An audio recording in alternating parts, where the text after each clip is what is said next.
ازيكم يا حبايبي؟ عاملين ايه؟ يا رب تكونوا بخير. هنعمل النهارده مع بعض وصفه حلوه قوي.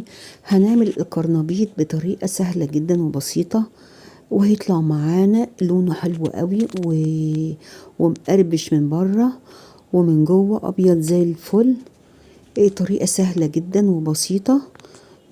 تابعوا معايا الفيديو للاخر علشان تستفيدوا من كل خطوه فيه. تعالوا نسمي بسم الله ونصلي على الرسول عليه أفضل الصلاة والسلام، ونبدأ مع بعض وصفتنا ونشوف هنعمله ازاي. أول حاجة معانا قرنبيطة. هنلاقيها طبعا تكون بيضة وفاتحة كده بالشكل ده. عشان تبقى صبحة هنعرف ازاي ان هي صبحة. هتبقى شكلها فاتح قوي كده وبيضة معانا كده، والورق بتاعها أخضر بالشكل كده اللي بيبقى عليها من فوق. هنشيل بقى من عليها الطبقة اللي فوق دي خالص، زي ما بنعمل الكرنب بالظبط، بالشكل اللي حضراتكم شايفينه ده. وهنقطع الوردات بتاعتها بقى كلها. هي هتلاقي كل وردة كده منفردة عن التانية، زي ما حضراتكم شايفينها، بيضة جدا وفاتحة وجميلة. الوردة كبيرة كده وكاسية مفيهاش فراغات خالص. دي قرنبيطة صبحة، وهي دي القرنبيطة الصح اللي هتطلع معانا حلوة في الوصفة.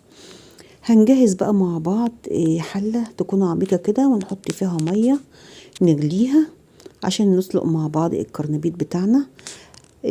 انا هجيب بقى القرنبيط، اغسله كويس بالمية واصفيه من المية، وبعد كده هجيب بقى المية على النار. بعد ما اغلت كده احط فيها معلقة كبيرة كمون ومعلقة ملح، وهضيف بقى القرنبيط بتاعي.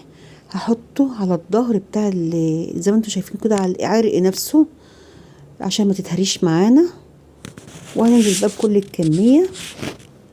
هي مش هتاخد معانا وقت خالص، هم 10 دقايق بالظبط وهيكون القرنبيط بتاعنا استوى. احنا طبعا مش عايزين نهريه، عايزينه يستوي السوا يعني 3/4 سوا، حلو قوي، لانك هتخرجيه هيكمل سوا برضو من السخونية بتاعته. بالنسبة للبنات الصغيرين لسه داخلين المطبخ، عايزين يعرفوا هو استوى معاهم ولا لسه ما استواش، هتجيبي الشوكة وتتك على العرق بتاعها كده. لو الشوكة دخلت معاكي بكل سهولة اعرفي ان هو استوى خلاص. هنشيله بقى من المية بتاعته ونصفيه خالص، ونسيبه بقى على جنب على ما نجهز الخلطة بتاعتنا اللي هنغلف بيها القرنبيط بتاعنا، اللي هتخليه طعمه روعة.